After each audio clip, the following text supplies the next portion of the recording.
المنتخب السوري يتعامل مع المنتخب الفلسطيني ويتزاملان إلى الدور القادم، إلى دور الثمانية.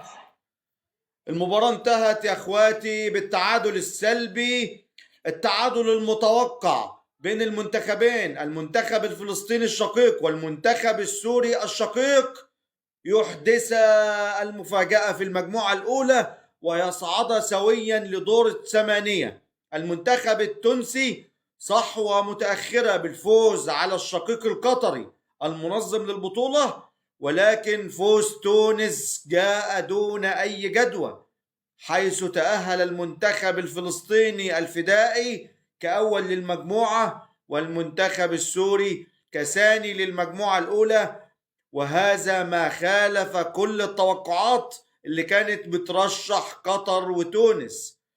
المنتخب الفلسطيني والمنتخب السوري ينتظر المنتخب الأول والمنتخب الثاني من المجموعة الثانية، مجموعة المنتخب السعودي والمنتخب المغربي، اللي بنسبة كبيرة التنافس هيكون على صدارة المجموعة بين المغرب والسعودية الشقيقة غدا بإذن الله في نفس ذات الموعد. السعودية في مواجهة المغرب وعمان في مواجهة جزر القمر.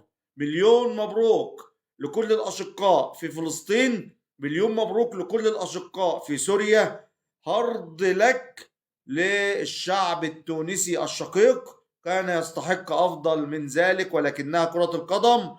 هارد لك لكل الإخوة في قطر، شكرا جزيلا على التنظيم، شكرا جزيلا على الاستضافة.